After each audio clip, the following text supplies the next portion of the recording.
In 1907, H.G. Wells wrote an extraordinary book called The War in the Air, in which Germany launches an aerial attack on New York, which Wells describes as one of the most cold-blooded slaughters in the world's history, in which men who were neither excited nor except for the remotest chance of a bullet in any danger poured death and destruction upon homes and crowds below.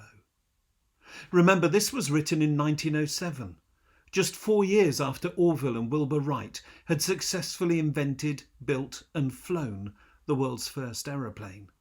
34 years later, in 1941, Britain was at war with Germany, and death from the skies in war was commonplace.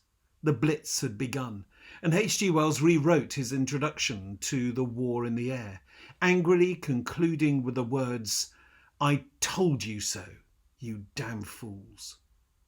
The War in the Air prophetically imagined the horror that was to come. And what troubles me most about the scene that H.G. Wells described is the remoteness, the detachedness of those who were wreaking havoc in the skies. Men who were neither excited nor except for the remotest chance of a bullet in any danger poured death and destruction upon homes and crowds below. And as the years have gone by, so that sense of detachment has become greater and greater. In 2015, the film Eye in the Sky was released. The film opens in Nairobi, where a young girl twirls a hula hoop in her backyard. Now, I warn you, there may be spoilers coming up for those who've not seen the film. Alia, the little girl with the hula hoop, is selling bread on the corner of the street just outside a house where a terrorist cell is meeting, and where a belt packed with high explosives is ready to be put on the soon-to-be suicide bomber.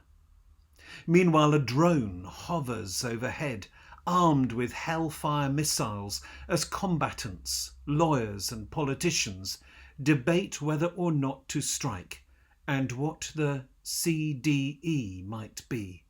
CDE stands for Collateral Damage Estimate. They're trying to calculate what are the chances that in taking out what is considered to be a legitimate military target, Alia, the little girl, might be caught up in the blast. Just as H.G. Wells' War in the Air was, it seemed, the stuff of science fiction, so drone attacks and robotic surveillance seem futuristic and fantastical. But that is how the reality of modern warfare has shifted. But that was 2015, and things have moved on again. In fact, I would say that we are on the verge of a whole new era in the development of arms and weaponry, and for me, it is the most worrying development yet. And it does feel like the stuff of science fiction. So let me take you back to the 1987 film RoboCop.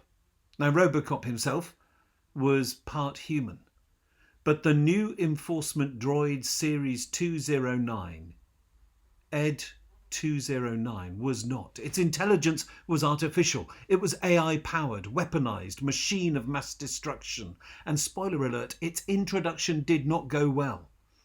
Now, 36 years ago, that was the stuff of science fiction. But fast forward to now, this is what AI expert Mustafa Suleiman writes in his book. Imagine robots equipped with facial recognition, DNA sequencing, and automatic weapons. Future robots will not be scampering dogs, they'll be the size of a bird or a bee, with a small firearm or a small vial of anthrax. This will be accessible to anyone. What are the delegates at the DSEI coming to see this year? Delegates from countries with the worst human rights records, including Saudi Arabia, the United Arab Emirates, Bahrain and Turkey. What are they coming to see? I fear that the technology that they will be most interested in will not be fighter jets or warships or missiles, all of which we can see and monitor and which still require human control and intervention. No, I fear that the weapons companies and UK ministers and government officials will be talking about AI, artificial intelligence, more remote even than drones whose use is now commonplace. Now the survival of innocent human beings, like Alia in the film The Eye in the Sky, will be determined not by combatants, lawyers and politicians, but by an algorithm.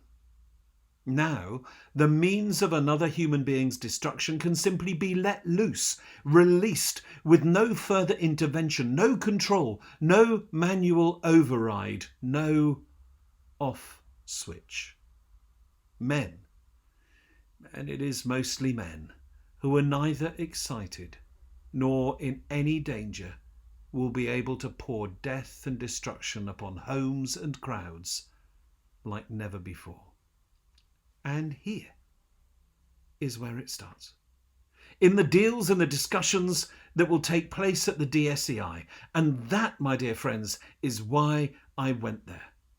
To say no, this should not happen. This should not be permitted. When God said, "Thou shalt not kill," it was not a suggestion, it was a commandment. And whether someone seals a deal with a weapons trader, or writes a bit of code, or arms a killer robot, or programs it with the data it needs, it is still killing. It is still breaking the sixth commandment. So we must protest. We must work for and pray for peace. Because I don't want to end up like H.G. Wells in 1941, saying in the midst of unimaginable destruction, "I told you so, you damned fools."